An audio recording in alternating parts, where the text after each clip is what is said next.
Sa wakas, matapos ang matagal ng bakbakan sa pagitan ng Israel at Hezbollah ay nagkasundo na rin ang dalawang panig sa tulong ng Amerika at France sa isang ceasefire na maaaring magpapabago sa sitwasyon sa Lebanon at sa buong Middle East. Ano-ano ang mga kondisyon ng ceasefire na ito at bakit pumayag ang dalawang grupo, lalo na ang Israel? Nakasisiguro ba ang Israel na hindi lang ito taktika ng Hezbollah upang magpalakas lamang ang kanilang puwersa at saka muling aatake kapag nakabuelo na naman ang kanilang mga tauhan? O di kaya ay hirap na rin ba ang Israel sa gera bagamat ayaw man nilang aminin kaya napilitan itong pumayag sa isang ceasefire? Yan ang pag-uusapan natin ngayon dito lang sa Mr. Goodbye! Pinapatupad na nga simula alas 4 ng madaling araw noong November 27 ang isang ceasefire na lubos na ikinatuwa hindi lamang ng mga mamamayan ng Lebanon kundi pati na rin ng mga leader ng ibang western countries lalo na sa Middle East.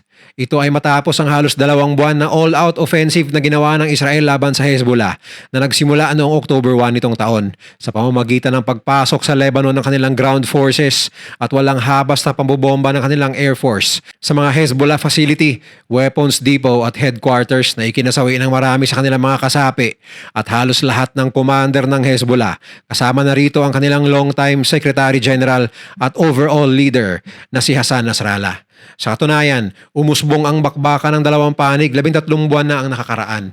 Nung sinimula ng Hezbollah na magpaulan ng daan-daang rockets at missiles sa mga border town ng Israel, isang araw matapos pumasok ang Hamas at nagkasik ng lagim sa mga pamayanan na malapit sa border ng Gaza at Israel. Malaking papel di umano ang ginampanan ng Estados Unidos at France upang matuloy ang ceasefire na ito, kaya't malugod itong inanunsyo ni US President Joe Biden sa isang speech sa White House bilang bahagi ng achievement ng kanyang termino bago pa siya bumaba sa posisyon bilang presidente sa loob ng 2 buwan sa pagbabalik ni Donald Trump.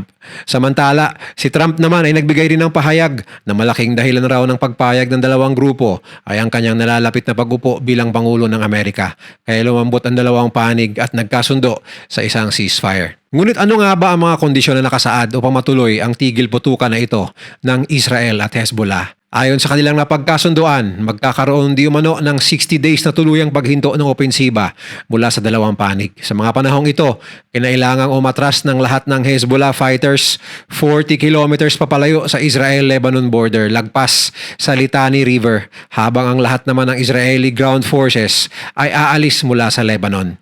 Matatandaang noong 2006 ay katulad rin ito ang mga kondisyon na inilatag ng UN Security Council Resolution 1701 na siyang naging mitsa sa pagtigil sa kaguluhan sa pagitan ng dalawang panig noong taong yon. At ang mga kondisyong ito noon ay siya ring naging basihan sa kasalukuyang ceasefire. Ayon sa bagong kasunduan, ipapasa sa pamamahala ng Lebanese government, partikular na sa Lebanese military, ang pamamahala sa rehiyon mula sa Israel-Lebanon border hanggang sa Litani River upang magkakaroon ng buffer zone at upang matiyak ng Israel na mahinto ang pagpapaulan ng Hezbollah ng mga missile at rockets sa daang libo nila mga sibilyan na ngayon ay makakabalik na sa kanilang mga komunidad matapos ang mahigit 1 taon na pananatili sa Tel Aviv. Kinailangan di umunong siguraduhin ng Lebanese government at mahigpit na ipatupad na walang puwersa ng militanteng grupo ang makakabalik sa naturang buffer zone, kundi isa itong malaking paglabag sa ceasefire deal. At kapag nagkataon at muling umusbong ang Hezbollah forces sa area na ito at tumarget muli sa mga mamamayan ng Israel, ay hindi mag-aatubiling gawin uli ng Israel ang isang all-out offensive na nararanasan ngayon ng Hezbollah at ng mga kawawang mamamayan sa buong Lebanon. Bukod sa Lebanese military, magpapadala rin ng UN ng kanilang mga tropahan upang i-monitor ang nasabing buffer zone para masigurado at maisakatuparan ang nakasaad sa ceasefire deal. Para sa madaling pagpapaliwanag, ayon sa UN Resolution 1701, ang de facto border sa pagitan ng Israel at Lebanon ay ang tinaguriang blue line na makikita ninyo sa mapa. At ang UNIFIL zone ay bahagi na ng Lebanese territory, ngunit walang Israeli o Hezbollah forces sa makakapasok dito bukod sa mga UN peacekeepers at Lebanese military. Ang Litani River ang magsisilbing border ng UNIFIL line paitaas papasok sa Lebanon. Malaking kasiyahan ang naramdaman ng maraming Lebanese na sibilyan sa pagsasakatuparan ng peace deal na ito, kung saan daan-daan na ang nadadamay at binawian ng buhay dahil sa walang habas na pambobomba ng Israel sa sentro ng Beirut, kung saan 2.2 milyong sibilyan ang naninirahan. Ganon din ang milyon-milyong sibilyan na lumikas na at nawala ng tirahan sa loob lamang na mahigit 1 buwan na all-out offensive ng Israel. Patunay lamang ito na mga sibilyan talaga ang tunay na biktima sa isang malakihang gera. Ngunit marami ang nagdududa kung hanggang kailan magtatagal ang ceasefire na ito. Kaya hindi lahat ng sibilyan sa Lebanon ay nagmamadaling bumalik sa kanilang mga tahanan. Dahil ayon sa kanila, baka panandalian lamang ito at baka sa isang iglap ay bigla na namang sumiklab ang palitan ng putukan at sayang lang ang kanilang pagod sa pagbalik sa kanilang mga tahanan. Nasabi nila ito ayon sa mga eksperto dahil kasaysayan na mismo ang makakapagsabi na lumalabag ang Hezbollah sa mga gantong klaseng peace deal sa oras na nanunumbalik ang kanilang lakas. Noong 2006 ay pumayag na ito sa parehong kasunduan, subalit pa sikreto pala itong nagtayo ng mga underground tunnel na umabot hanggang loob ng Israel at nagumpisang tumarget muli ng mga sundalo at mga sibilyan na naging mitsa ng isang malaking gulo. Sa ngayon, marami ang umaasa na tututuhanan na ng Hezbollah ang kanilang mga salita dahil iniutos na nito na lisanin ang lahat ng kanilang mga operatiba at tauhan ang napagkasunduang buffer zone sa lalong madaling panahon.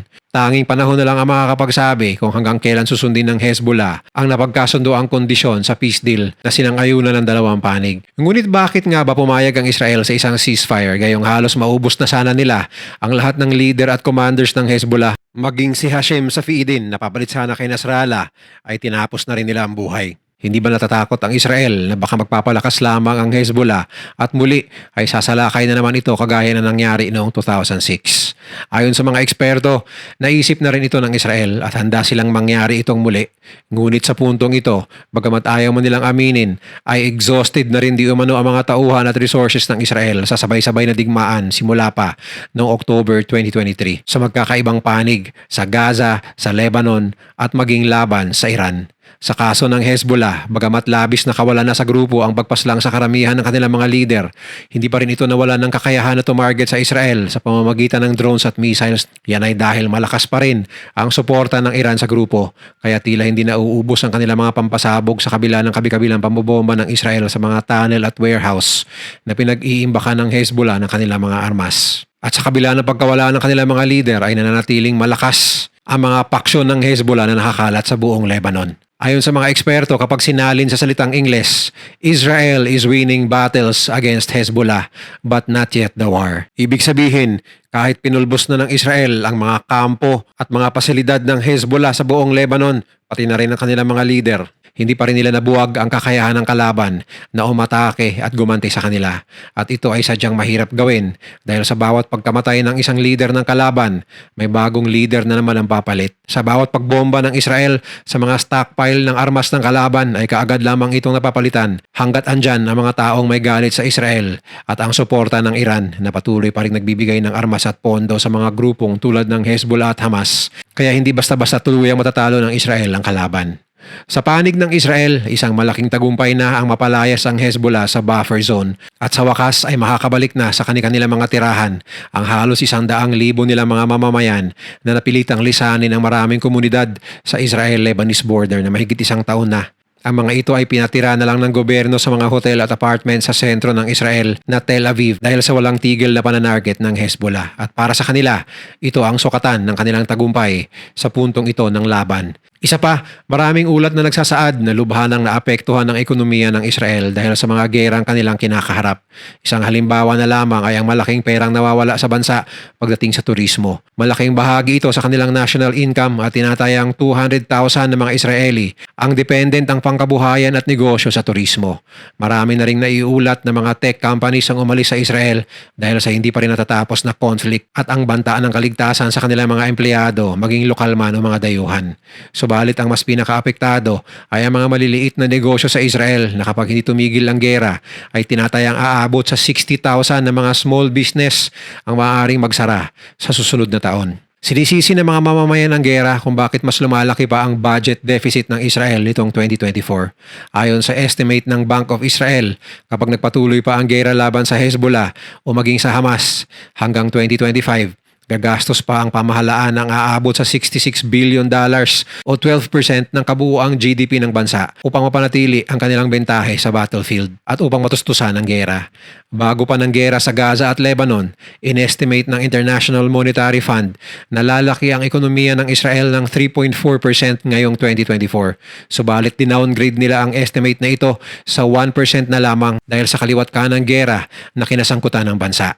Ang mga nabanggit ko ay ilan lamang sa mga malalaking dahilan kung bakit pumayag na ang Israel na itigil na ang opensiba sa Lebanon at sa Hezbollah at mag-focus na lamang sa pagbawi sa kanilang mga mamamayang nasa kamay pa rin ng Hamas ayon sa mga Middle East observer. Sa panig naman ng Hezbollah, tunay ngang ang ceasefire na ito ay malaking tsansa upang sila ay makapag-regroup at muling magpalakas. Hindi maitatanging napilayan ng wasto ang grupo sa pagkamatay ng karamihan sa kanilang mga respetadong leader, lalo na si Hassan Nasrallah na siyang utak sa lahat ng mga operasyon ng Hezbollah laban sa Israel. Talaga namang naranasan ng grupo ang bagsik ng puwersa ng Israel at tila nawala ng pagtataguan ng mga leader nito dahil kahit saan man sila magtago sa loob ng Lebanon ay tagumpay pa rin silang nahahunting ng Israel. Sa katunayan, ang kasalukuyang leader ng grupo na si Naim Qasem ay umalis na lang ng Lebanon at lumipat sa Iran dahil alam niyang ilang sandali na lamang ay siya naman ang isusunod kay Hashem Safieddin na panandalian lamang na naging de facto leader ng grupo subalit agad ding napatay ng IDF. Ayon sa isang spokesperson ng Hezbollah na ang ceasefire ay gagamitin rin nilang pagkakataon upang mabigyan ng nararapat na public burial ceremony ang dating leader ng grupo na si Hassan Nasrallah bilang isa sa mga founding members ng grupo at malaki ang naiambag sa pag-angat ng Hezbollah at ang tagumpay nila laban sa Israel ng maraming taon. Samantala, dahan-dahan nang bumabalik ang mga Lebanese civilian sa kanilang mga tahanan at marami sa kanila ang umaasa na ito na ang umpisa ng kapayapaan sa kanilang bayan. Ayon kay Lebanese Parliament Speaker Nabi Berri, na ang gerang ito ay siyang pinakadelikado at pinakadistractive na yugto sa kasaysayan ng kanilang bansa at panahon na di umano na bumangon ang buong bayan. Kasabay nito ay ang pagbibigay ng papugay ng nasabing speaker sa napaslang na leader ng Hezbollah na si Hassan Nasrallah. Patunay lamang ito sa impluensya ng Hezbollah maging sa mga politiko ng Lebanon kaya hindi ito mabuwag ng Lebanese government sa kanilang bansa. Nagbigay naman ng mensahe ang pamunuan ng IDF na sa kabila ng ceasefire, nakahanda pa rin ang Israel na umataking muli sa oras na nilabag ng Hezbollah ang mga kondisyon sa ceasefire na ito. At maging ang Iran din ay nagbigay ng kanyang pahayag na huwag sanang magkamaling labagin ng Israel ang kanilang napagkasunduan, kundi sila rin ay hindi mag-aalangang magpaulan muli ng mas malalaki at mas malalakas na missiles papasok ng Israel. Sa katunayan ay sinabi pa nga ng Supreme Leader na hindi lang dapat arrest warrant ang in-issue laban kay Benjamin Netanyahu para sa war crimes nitong nagawa, kundi dapat ay death sentence. Ang pahayag ng Supreme Leader ay base sa arrest warrant na inilabas ng International Criminal Court laban sa Prime Minister ng Israel at sa kanyang former defense chief na si Yoav Gallant.